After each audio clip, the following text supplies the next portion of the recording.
The Freedom Trail is a 2.5-mile path through downtown Boston. It shows many of the historical sites during the American Revolution.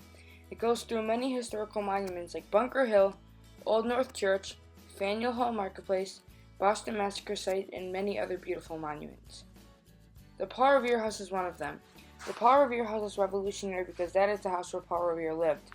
PAUl Revere made a huge impact on the American Revolution. If he didn't warn our troops, then they wouldn't have stopped the British from succeeding. PAUl Revere was a famous silversmith who engraved a painting of his view on what was going on during the Boston Massacre.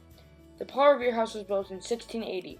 PAUl Revere owned the house from 1770 to 1800. PAUl Revere bought the house in 1770 when he was 35. He lived there with his family when he made the famous messenger ride to Lexington on April 18 through 19, 1775. The ride would be honored by Longfellow's popular poem, PAUl Revere's Ride. Here are a few lines from the poem. Listen, my children, and you shall hear of the midnight ride of PAUl Revere. On the 18th of April in 75, hardly a man is now alive who remembers that famous day and year. He said to his friend, if the British march by land or sea from the night to town, hang a lantern aloft in the belfry arch of the North Church Tower as a signal light. One if by land and two if by sea, and I on the opposite shore will be, ready to ride and spread the alarm through every Middlesex village and farm, for the country folk to be up and to arm. Longfellow.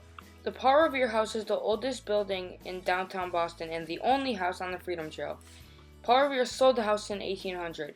After he sold the house, it became a sailor's house. In the second half of the 19th century, it had become a place for shops, a few times a candy store, cigar factory, Italian bank, and a food business could be found in the house. In 1902, his great-grandson raised money for the house, and later it became the PAUl Revere Memorial Association, made to preserve and renovate the house.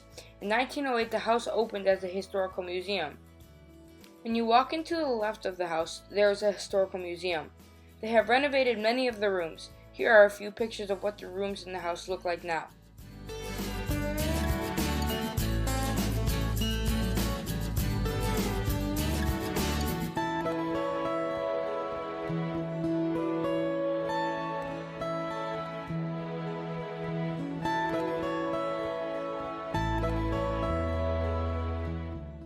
During some times, Paul shared his house with his mom and 9 of his kids from his 2 marriages. PAUl Revere had 16 kids, but not all of them lived in the house.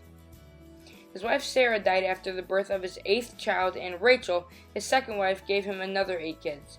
During the 19th century, the house was a boarding house for sailors and tenement for Irish, Jewish, and Italian immigrants who lived in the North End.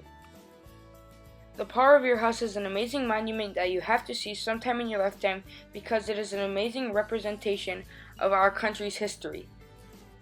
I am going to Boston next week and I am very excited to see it. Thank you.